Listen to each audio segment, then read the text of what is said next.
Vilnius. And Alexandra, you know, Zelenskyy, he came to Vilnius. He wanted a timetable either for an invitation for membership or a timetable for membership itself in the alliance. He feels that they deserve it. NATO allies disagree. What are we expecting to hear from these two today? Well, I think that we can expect them to try to show an united front when they will address the press shortly.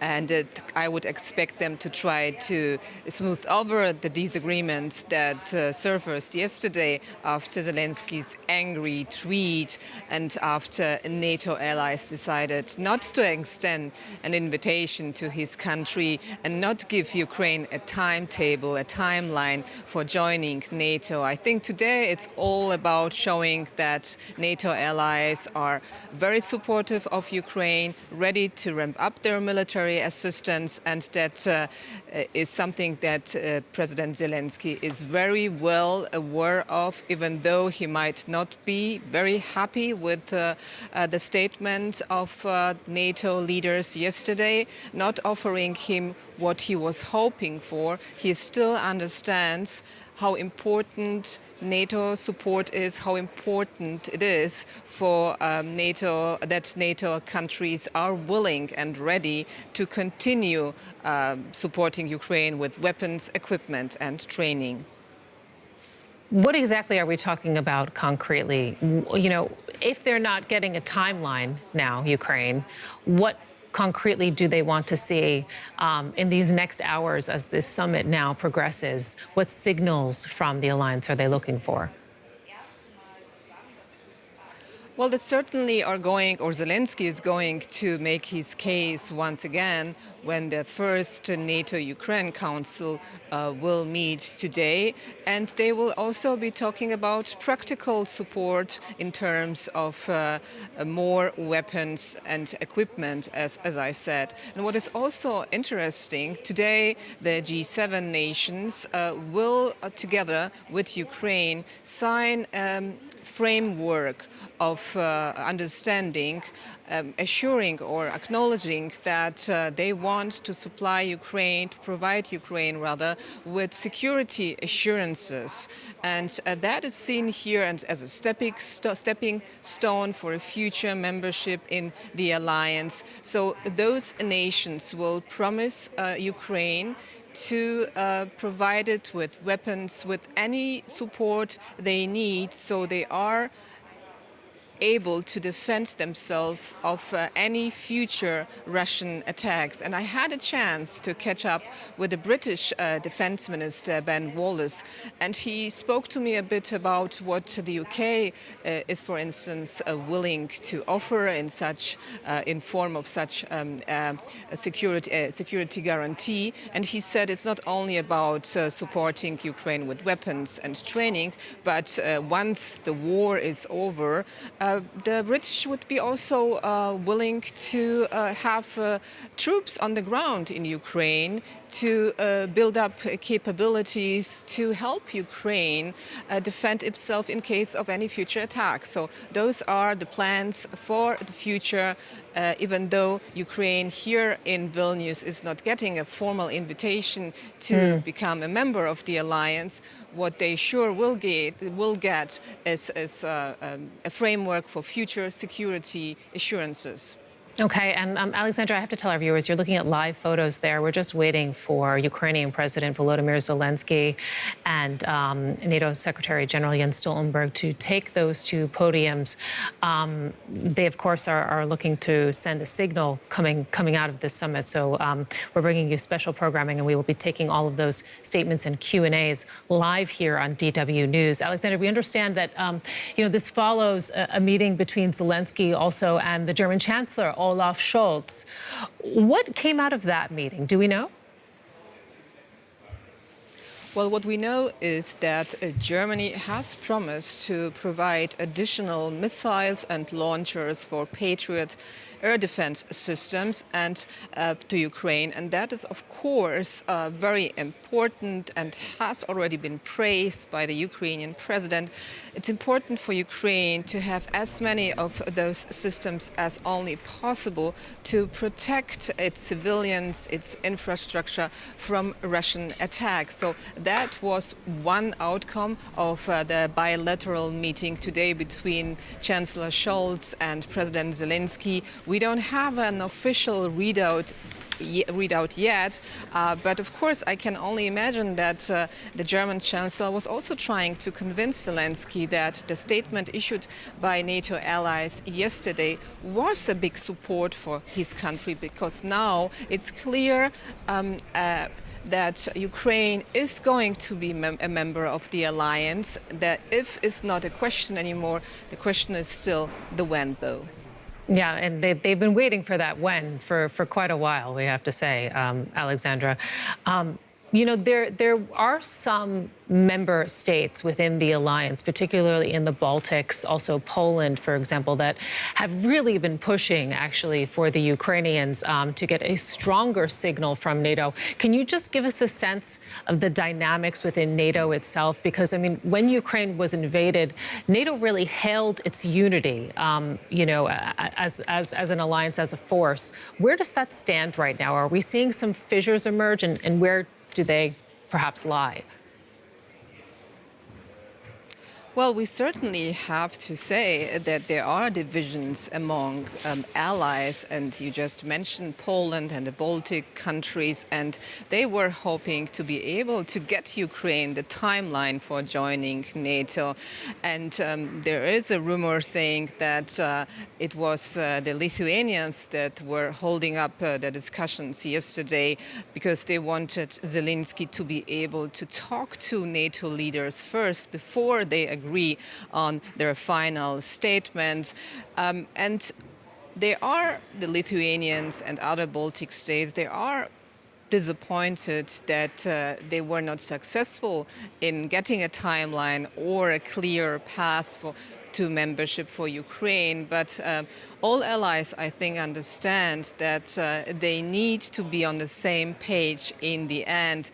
Even though some of them were pushing for more, others were very cautious. Germany and the US have been among them, saying that it's important now to send a signal to Ukraine that their future is in NATO, but that NATO cannot extend an invitation to a country at war.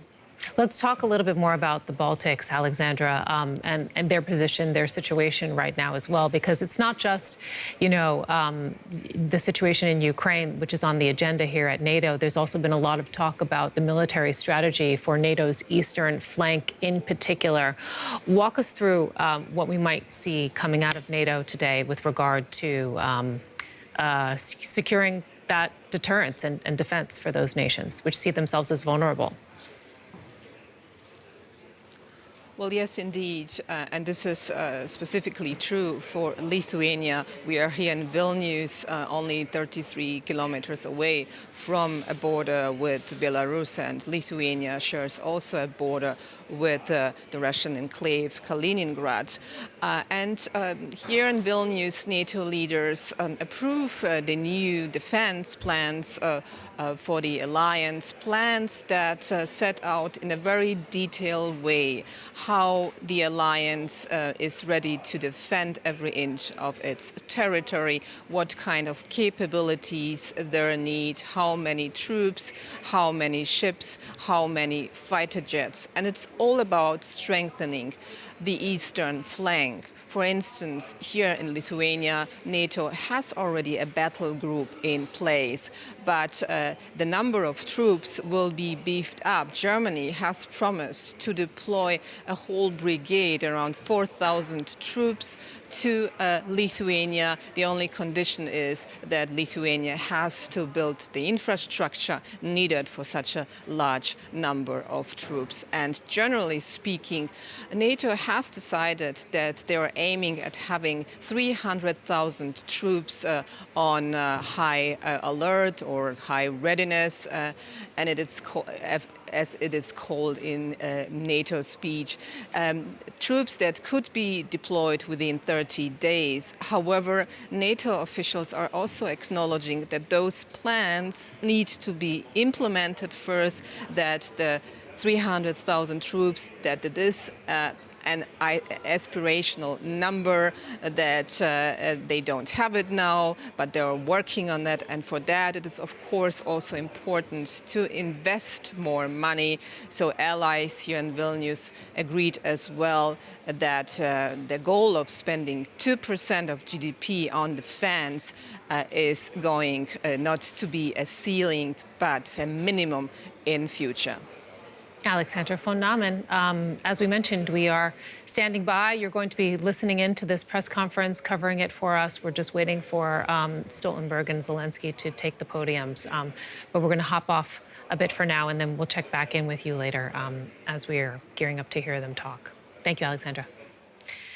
We're going to bring you some more of an interview that we also brought you earlier with Christoph Heusgen, the chief of the Munich Security Conference, who is critical, actually, of the position toward Ukraine. DW's Christine Mundwa spoke with him at the Vilnius summit. Here's more of that interview. And I'm pleased to be in conversation with Ambassador Christoph Heusgen. He is chair of the Munich Security Council.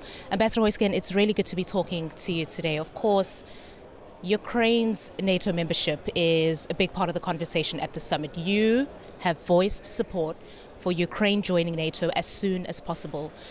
How far would you like to see the alliance go at this summit in putting Ukraine on the path to NATO membership? Yes, you have to understand where I come from. I was in 2008 the advisor to Chancellor Merkel, where in 2008 we said this is not the right moment, Ukraine is not ready for it, the people are not in support. So in 2008 they didn't get membership. Today the situation is totally different. Ukraine the people are behind their application. They want to be part of NATO, and I think we have to go as far as we can. What does that mean? It means that they cannot become member right now because due to the obligation to stand by their side, this would draw the NATO alliance directly into the war.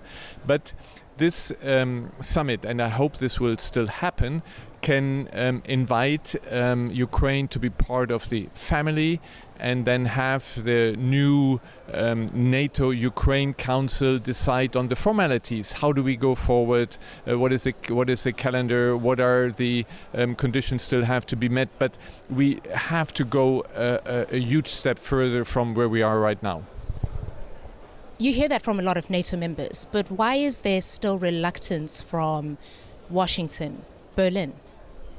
Well, with regard to Washington, I think you have to see also where the US comes from. The US comes from a situation where the administration wanted to concentrate on the Indo-Pacific. They have been drawn by Russia into this war by delivering weapons to a large degree. I don't know, I don't want to know where we would stand without the US support. And I think one of the calculations in Washington is that if we extend now the membership to Ukraine, again, there is, first of all, the United States that has to be committed to make it really so that people believe in it. So the Americans have to commit then also in the future for Ukraine, if Russia attacks it again, to step in. I think what they ask for, more or less publicly, is that the Europeans have to step up to the plate, that the Europeans have to finally implement what they committed already in 2014. 2% of GDP for defense, so that when a crisis comes up, it's not again that the US that has to carry the largest burden. Let's come back to the war raging in Europe as we speak. The counter-offensive is making very slow progress. What can NATO do to help Ukrainian soldiers fighting on the front lines make those gains right now? We know that the Russians have dug in because they've had the time to do so. Weapons delivery has been so slow. Yes, indeed, it would have been nice to have had the Ukrainians in a position to have the weapons and start their counterattack earlier. Now, the only way forward is to continue to support Ukraine and continue to provide them with weapons, with more weapons, with fighter planes, with longer range missiles, so that they can successfully continue their counteroffensive. Because I see this as the only solution, diplomatic solution, that Russia understands it cannot win this war, that Russia understands it's on the defensive. That is the moment when Putin then is ready to negotiate. I want to talk about F-16s really quick. You talked about fighter jets. We know that Ukrainian pilots are being trained to fly them. Why is the commitment to send and deliver these fighter jets so slow? Well, it's the same with other weapons. You know, we, like Germans with the Leopard tank, you know, for us it was really a big game changer to send weapons and tanks into an area of conflict. And there was huge reluctance at the beginning. At the end, we delivered. Same with fighter planes. Well, this is a step too far, people say at the beginning. No, we can. But gradually people understand, no, we have to do it. And so I think sooner or later we'll see the F-16 on the ground, late, but hopefully not too late. The US is going to be sending cluster ammunition, cluster bombs to Ukraine. Do you support that decision? This is one of the toughest decisions that have been taken. For Germany, this is out of the question. We are part of the convention that forbids it.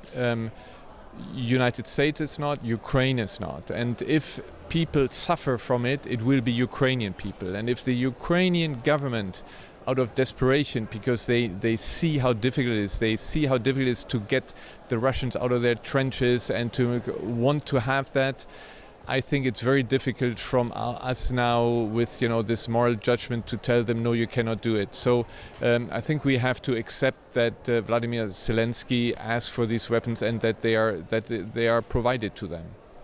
Can we just talk about Russia for a little bit? I'm interested to know what your assessment is of the mutiny that we saw there a few weeks ago. What's your sense about what's going on inside Russia and potentially what that means for NATO?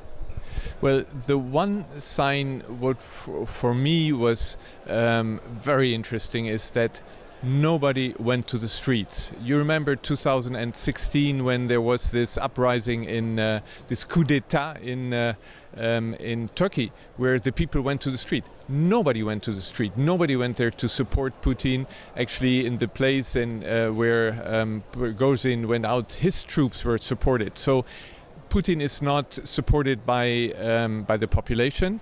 This demonstrates one. It also demonstrates that Prigozhin was able to come that close to Moscow, shows that the military is not in a good situation. I think many in Russia, also in the establishment, are sitting on the fence.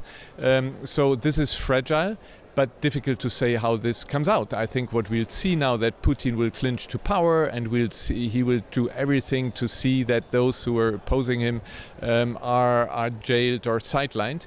But you could see the way that Prigozhin is still alive, and so that he's not as strong as he used to be. And just to finish off, we're at the summit in Vilnius. Of course, momentous decisions have been taken. Sweden's going to be admitted into the alliance. Finally, that hurdle's been cleared. But what is at stake at this summit? And what would be the best possible result, the best possible outcome from your perspective from Vilnius? Well, this is a very important summit. It's a very important summit because this war has been going on too long actually. And what we need to be in the face of most of the countries where you have a lot of other challenges. You have the challenges of income disparity. You have the challenge, a lot of social issues. You have climate change where you have to invest. That people understand that the most important is to defend liberty, and that we have to continue with the support of Ukraine, that we have to be ready to continue to spend money on our defense, to spend money to support Ukrainians. Because if the Ukrainians lose, freedom, liberty will lose, and the threat to our security will be very, very high. Thanks very much, Ambassador Huysken. My pleasure. And that was my colleague, Christine Wundwa, speaking with the head of the Munich Security Conference, Heusgen, a short time ago in Vilnius. It is day 2 of that annual NATO summit in Vilnius, where leaders are meeting with Ukrainian President Volodymyr Zelenskyy. Zelenskyy is asking the military alliance to give his country more weapons and security guarantees to help protect itself against Russian aggression. Zelenskyy had hoped to bring home a clear commitment to let Ukraine join NATO. He wanted a timetable. But while leaders agreed to facilitate the process, they declined to set that firm timetable for possible membership. Ahead of today's meeting, Zelenskyy set out the 3 priorities that he wanted to hear from NATO members. The first one is weapon packages, new weapon packages for supporting our army on the battlefield. And that is one. The second, I think, the invitation to NATO. And we want to be on the same page with everybody, with all the understanding. And for today, what we hear and understand that we'll have this invitation when security measures will allow. Yes, so I want to discuss with our partners all these things, and the sword will speak today and fight for this. Its security guarantees for Ukraine on the way to NATO. Thank you so much. And here are some other world news headlines. Japan has denounced the latest long-range missile fired by North Korea. Japanese Chief Cabinet Secretary Hirokatsu Matsuno said that Pyongyang's repeated launching of ballistic missiles is a threat to Japan's safety. On Wednesday, North Korea conducted a missile test with its longest ever flight time. Russia has blocked efforts by the UN Security Council to extend humanitarian aid to Syria's rebel-held northwestern areas. The resolution would have secured much-needed deliveries for another 9 months to a region ravaged by a massive earthquake in February. A Russian counter-proposal to extend aid for 6 months also failed and was only backed by China. Brazilian authorities have rescued 4 migrants found hiding on the rudder of a ship from Nigeria. The stowaways were discovered after 13 days at sea. Police say that they are healthy, despite hiding in a section of the ship that is often underwater. A handwritten will found on the couch of the late singer Aretha Franklin has been ruled legitimate by a U.S. jury. The singer left no formal will after she died in 2018, sparking a long legal battle between her 4 sons. On Tuesday, tens of thousands of Israelis demonstrated in protest after Parliament gave initial approval to a bill to reduce the power of the country's courts. Prime Minister Benjamin Netanyahu's right-wing coalition is behind the push to rein in the judicial system, which critics call an attack on the country's balance of power. An angry crowd greets arrivals at Israel's Ben Gurion airport. Protesters flocked to the streets in response to a law that would scrap the Supreme Court's right to strike down government decisions.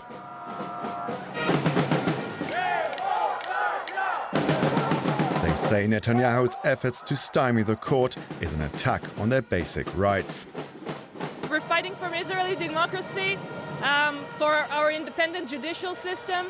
And in Israel, we only have one check over, in the checks and balances, we only have one check over our government, which is the judicial system and our Supreme Court. And what they're doing right now is trying to take it away, exactly like in Hungary and Poland. And we won't allow it to happen. We don't want Israel to be a dictatorship. Protests too in Tel Aviv and other parts of the country. Police responded with force, arresting dozens of people. Anger and division on the streets were reflected in Parliament on Monday, when Prime Minister Benjamin Netanyahu's right-wing coalition passed the bill in the first hearing. Even after the amendment, court independence and civil rights in Israel will not be harmed in any way. And that's why the new bill is not the end of democracy, but a strengthening of democracy, and is certainly no reason to disrupt the lives of millions of citizens. The opposition disagrees and has vowed to keep fighting. This bill will not happen. If it passes the first reading, it will fall on the second and third readings. If it passes the second and third readings, it will fall in the High Court. If it doesn't fall in the High Court, this government of yours will fall by the voters because they look at you and say, these people are not only not working for us, they're eliminating Israeli unity because of petty motivations of crazy, corrupted, and destructive people.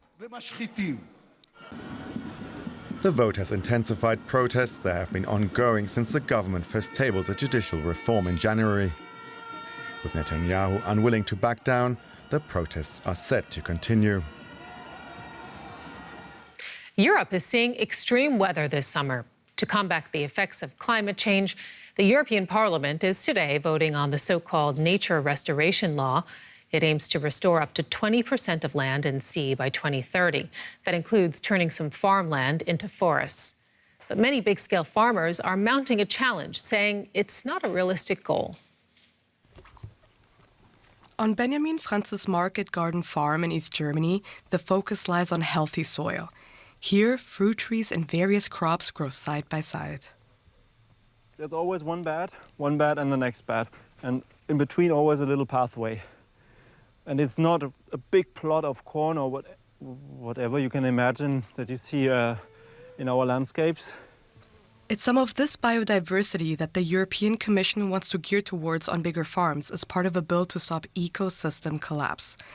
Its proposal for the EU nature restoration law plans to rehabilitate 20% of the bloc's land and sea areas by 2030.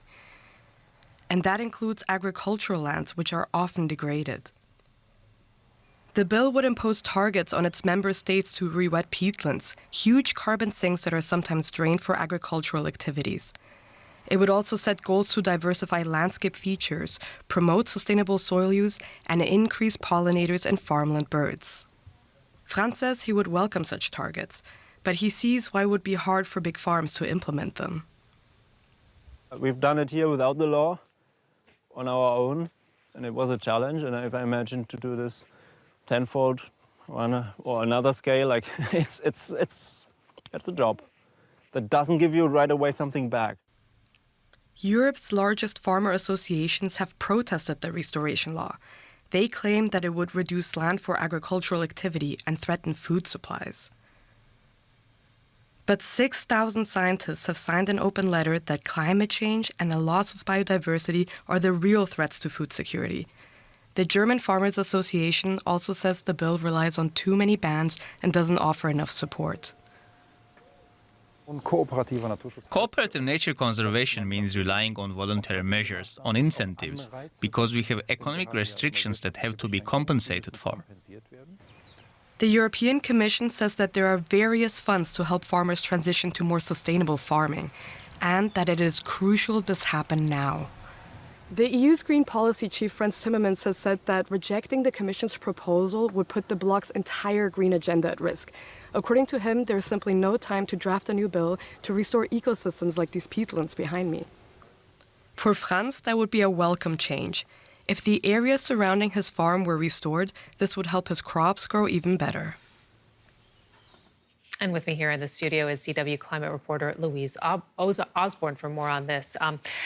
Nature restoration, it's a big buzzword, of course, when it comes to the planned European Green Deal. So what exactly are we talking about here? So they haven't been very specific about exactly what they want to do, but they're looking at trying to improve habitats for biodiversity like plants and animals. We're interrupting programming. Jens Stoltenberg, Volodymyr Zelenskyy speaking in Vilnius. Let's listen in. Welcome to NATO. It's great to see you again. Also, it's great to meet with you. And it's truly an honor to have you here at the NATO summit. When President Putin invaded Ukraine last year, he underestimated the bravery of the Ukrainian people, the courage of the Ukrainian forces, and the determination of the Ukrainian political leadership. But he also underestimated the unity and strength of the NATO alliance. NATO will continue to stand with you for as long as it takes. NATO allies have provided tens of billions of dollars in support over the past year. And now we have agreed a three-part package bringing Ukraine closer to NATO. A multi-year program of practical assistance, establishing a new NATO-Ukraine Council, and reaffirming that Ukraine will become a member of NATO and removing the requirement for the membership action plan to NATO equipment and standards, and will make Ukraine's forces fully interoperable with NATO. The inaugural meeting of the NATO-Ukraine Council will start in a few minutes. This is a forum where Ukraine and NATO allies will meet as equals, hold crisis consultations, and jointly take decisions. Ukraine is now closer to NATO than ever before. Allies reaffirmed that Ukraine will become a member of the alliance and agreed to remove the requirement for a membership action plan. This will change Ukraine's membership path from a two-step process to a one-step process. And we will issue an invitation for Ukraine to join NATO when allies agree that conditions are met. This is a strong, united message from allies on your path to NATO membership. We must ensure that when this war ends, there are credible arrangements in place for Ukraine's security, so that history does not repeat itself. I therefore welcome that many allies will today commit to providing long-term security assistance to Ukraine. This will help deter any future aggression from Russia after this war ends. And it complements the support provided by NATO. The decisions made here in Vilnius mark the beginning of a new chapter in the relationship between NATO and Ukraine. Today, we meet as equals. I look forward to the day we meet as allies. And again, a very warm welcome to you. Please, Vladimir. Thank you so much. Шановний Єнсе, пане генеральний секретар, Єнсе, I will speak Ukrainian if it's possible, okay? Шановні присутні, шановні журналісти, я радий бачити таку увагу до саміту і таке очікування новин, хороших новин. Безпека – це те, що зараз в очевидному дефіциті. А наша співпраця тут, у НАТО, всіх партнерів – це те, що точно заповнить дефіцит безпеки. Україна вже є і завжди буде донором нашої спільної безпеки. Саме безпека – це наше ключове завдання на саміті НАТО, на мою думку, на всіх зустрічах та в усій нашій комунікації. Перше, я хочу привітати продовження мандату пана генерального секретаря на ще один рік. І дякую тобі, Єнсе, за підтримку. Високо ціную її. Дуже дякую. Друге, зараз ми детально обговорили ситуацію протистояння з Росією.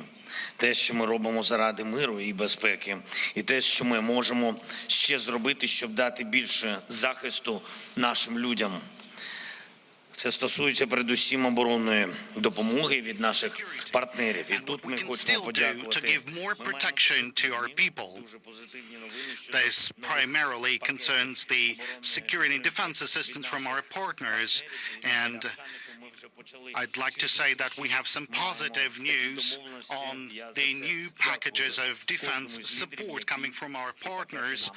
And here in the summit, we already have a number of meetings, we have a number of arrangements, and I'm grateful to all those leaders who offered these packages of support to us. Thirdly, we discussed the expectations of NATO summit. Now, it's important that Ukraine will not need a membership action plan on its way to NATO, and I would like to extend words of gratitude to you, Jens, for these important steps.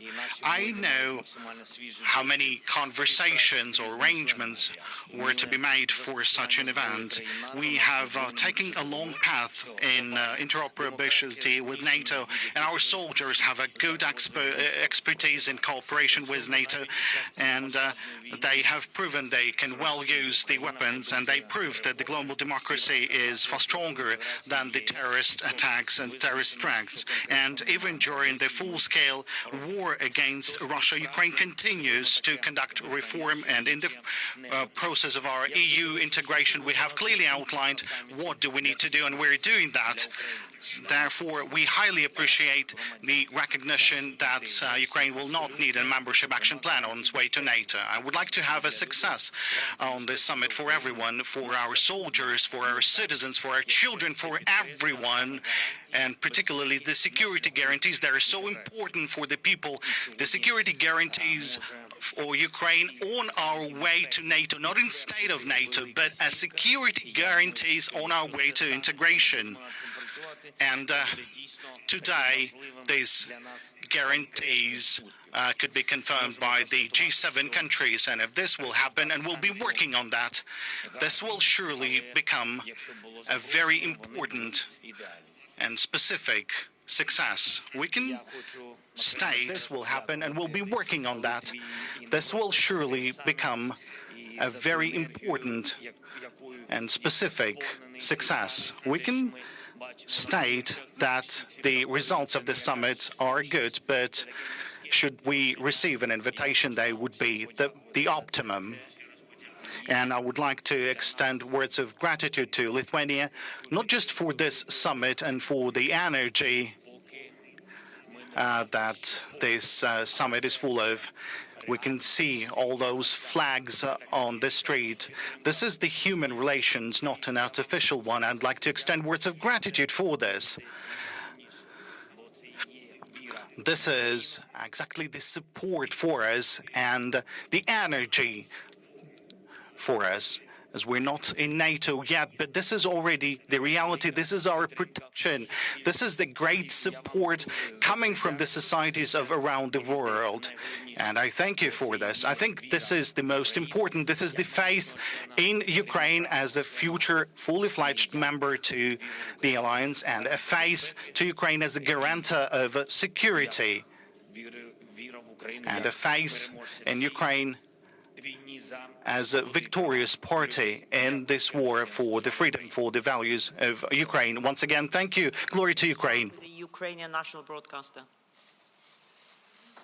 Lady over there. Secretary General, what security guarantees NATO can offer Ukraine now? Дякую за запитання. Zelenskyy, first of all, пане президенте, як ви оцінюєте формулювання? Dear Mr. President, how you evaluate the conditions with regarding to acceptance of Ukraine, and what are you going to talk about today during the Council? What's the difference from the Commission? And Дякую за запитання. Thank you for this question. First and foremost, the assessment, I've already made my assessment in a fairly public manner. What's most important is to have results. We can see some specific points making us closer to NATO. As I've already said,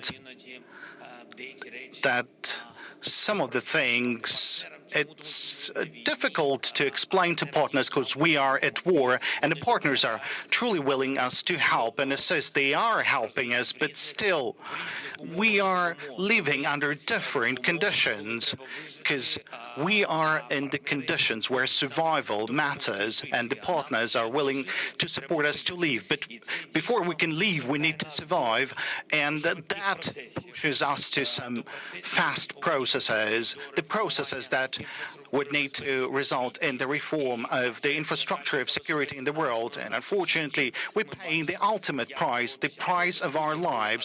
We can see how to fight any aggression. Now, we are inadequate people. we clearly understand that partners are helping us with weapons, and this is a moment of survival. This is something that we need. We understand that someone is afraid of talking about our membership now, because nobody is willing to have a world war, and which is logical and understandable.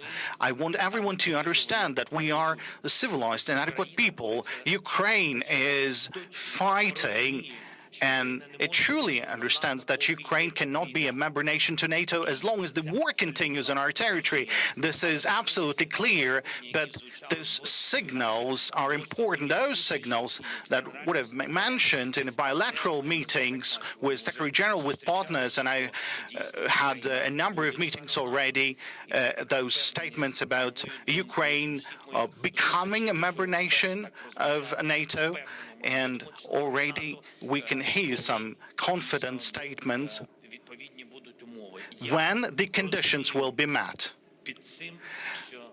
My understanding is that when it will be secure on our land, on our territory. The establishment of the NATO-Ukraine Council is one of the three elements in the package we agreed today to ensure that Ukraine comes even closer to NATO and to NATO membership. And the purpose of that decision is to strengthen the political ties, is to strengthen the political interaction between NATO and Ukraine. The Council is different from the previous Commission.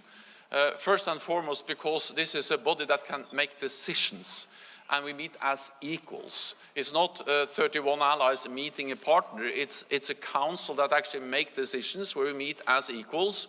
We can meet at the level of heads of state and government, as we will do today, at the ministerial level, defense foreign ministers, ambassadorial level. We can also meet at the military level, with our chief of defense, and other experts groups can be established. So this is a much stronger, much more important political entity than to just have a partnership. This is something we do together as equals. But again, this is one of the steps we are taking to move towards a membership. Today we meet as equals. I look forward to the day we meet as allies. But this is an important step and an important contribution to that process. Okay. Sky, first row here. Thank you. I'm Deborah Haynes from Sky News. President Zelenskyy, you came here wanting a time frame for membership.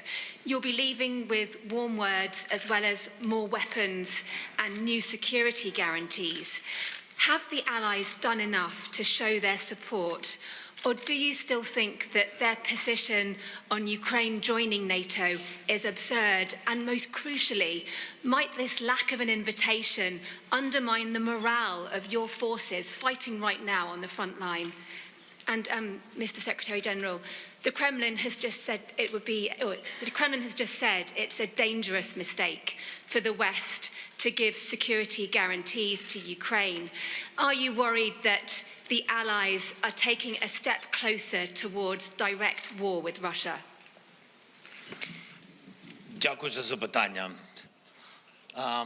Thank you for the question. As for the invitation, I truly understand that this is a technical signal, but if we're not only dealing with techniques and bureaucracy, but should we look at that as a serious factor to contribute the motivation to the Ukrainian society, then for me, as a president, that was an important moment. I kind of compared this fact with the candidacy for the membership in the European Union and with the dialogue with other countries. I give the following example. I told that EU candidacy was just this signal. The candidacy means no membership, but it brings a significant mobilization for Ukraine and a powerful signal for Russia that Ukraine is not a member of any type of alliance, but Ukraine is willing to become a member of the European Union and will be an independent state. As for the invitation to NATO, this is just the same. It's a signal. But today, I can see another important signal that I've already mentioned, and we can have some specifics about this. The specifics now, if today the G7 will agree to the first declaration on security guarantees, that would be a very specific fact, because the security guarantees says that these guarantees will be valid on our way to NATO. This is very important. This is going to be a very specific signal. As for the rest of the points, the Secretary General has already mentioned as referred to alliance. Thank you. There is a full-fledged war going on in Europe, and there is no risk-free option, for NATO allies either. But the biggest risk is if President Putin wins, because then the message is that when he uses military force, when he violates international law, when he invades a neighbor, then he gets what he wants. And that's exactly why it is so important for NATO allies to support Ukraine. Because it will be a tragedy for Ukraine if President Putin wins, but it will be dangerous for us. It will make us more vulnerable.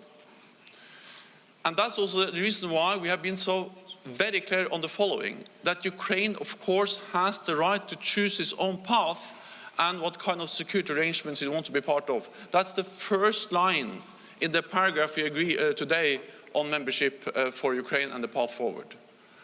And this is a fundamental right for every nation, and therefore we can never allow that Moscow starts to decide who can or who cannot be a member of NATO. Russia has been against every enlargement of NATO. It's for NATO allies and for Ukraine to decide when to become a member. Moscow doesn't have a veto on that. So we are moving Ukraine closer to membership.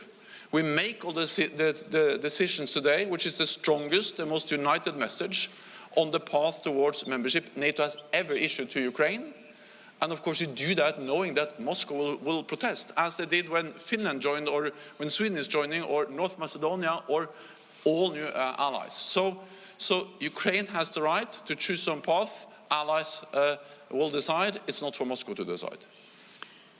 Just to add one sentence to the words of Secretary General, that what is very important about the Council, that it's not instrument of participation that is written there, that is the instrument of integration. And that's also give us such spirit that will be in NATO. ICTV Ukraine.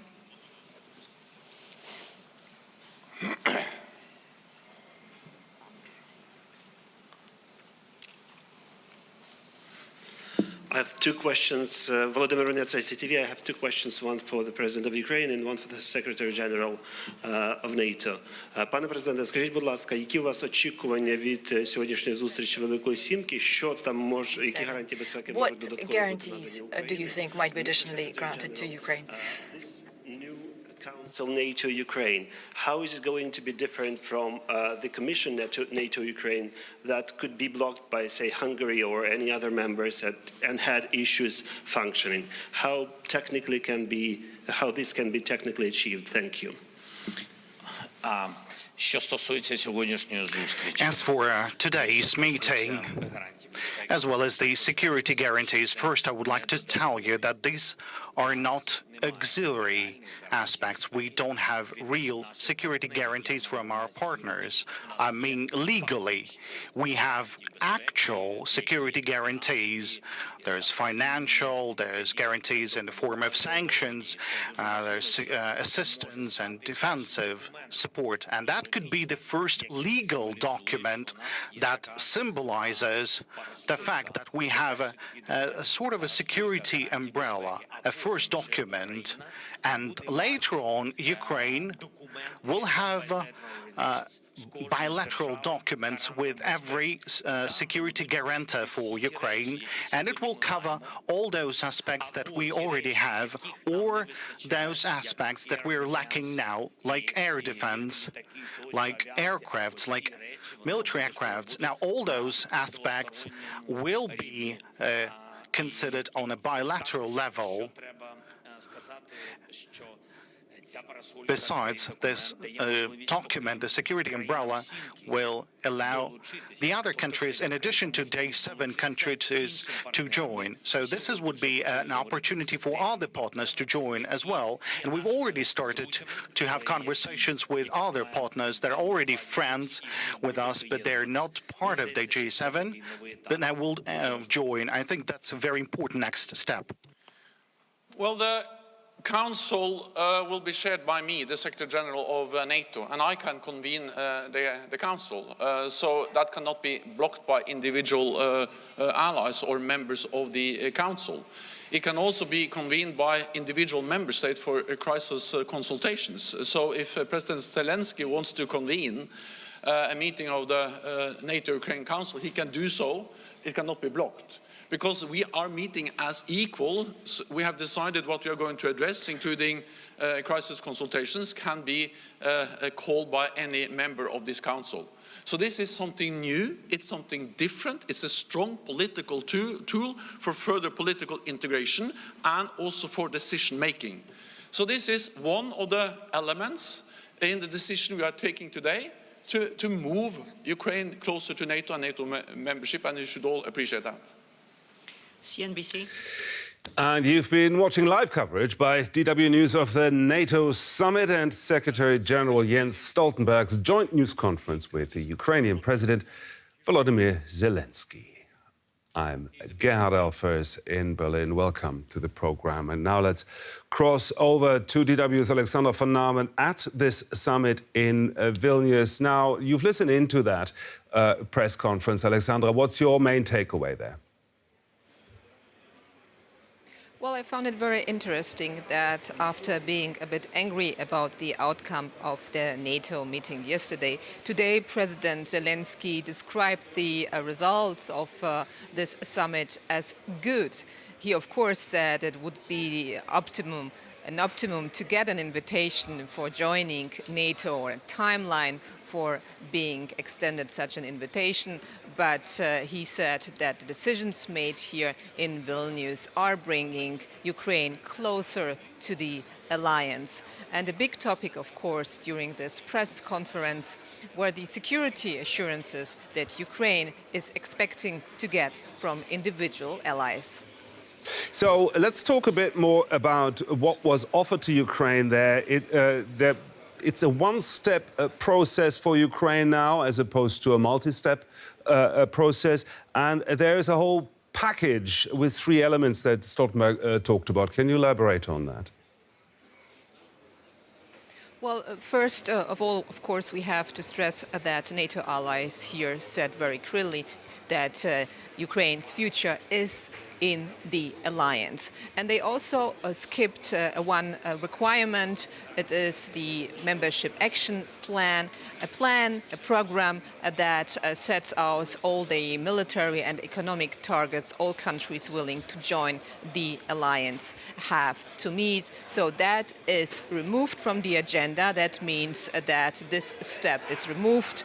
And this is, of course, could be speeding up the whole process. And then there is a new body that is also very important in this context. It is the new NATO-Ukraine Council that will take place for the first time today. And in this council, Ukraine is sitting at the table with all the NATO countries as an equal partner, and they can bring up any issue they would like to. They can ask questions. This council helps them get access to more areas of cooperation, intelligence sharing. And the Ukrainian president, described this council as a body of not a body of conversation, of a place of conversation, but rather a place, an instrument of integration. So he is seeing this council as another means to be getting closer to becoming a membership of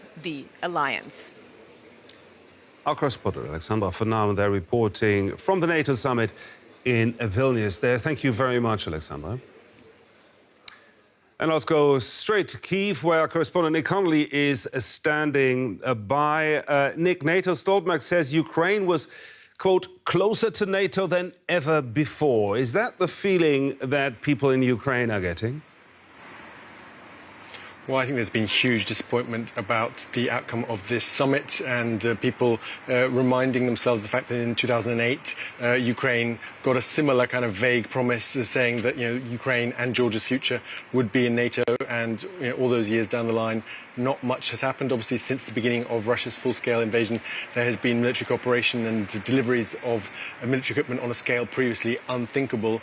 But still, this is basically the kind of smallest common denominator, seemingly, and the kind of naysayers, Germany, the US, have seemingly won out and kind of been able to dissuade the other members of the alliance who were maybe pushing for more concrete dates for Ukraine's membership. I think it's really just about damage limitation right now. It's about putting on a brave face after we had President Zelensky's pretty forthright tweet yesterday calling the whole thing absurd. We'd heard previously that he was thinking about not turning up if he didn't think he would get what he was asking for. So I think they were very clearly trying to kind of smooth over those gaps between the positions. We had Stoltenberg trying to talk up what it is they've actually delivered, but still the kind of overwhelming takeaway here seen from Kyiv is that this is an alliance that isn't willing to stand up to Russia, that is fearful of escalation with Russia, and seen from Kyiv the message has always been taking away that ambiguity, saying that Ukraine is going to be in NATO, that those guarantees will be there, will actually reduce the risk of conflict with Russia. They say Russia is unpredictable, but it's not suicidal.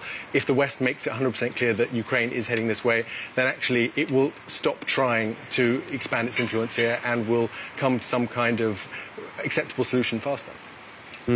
Now, Zelensky is not coming home with absolutely nothing. Which of the goals that Zelensky had for his country do you think he was able to salvage? So I think in kind of the damage limitation mode right now, it's about trying to sell as hard as possible the promises of further military aid that have been made. He met with German Chancellor Scholz, got promises of more Patriot American-built anti-missile systems, anti-aircraft systems. Other countries have promised more in the way of armoured vehicles and munitions.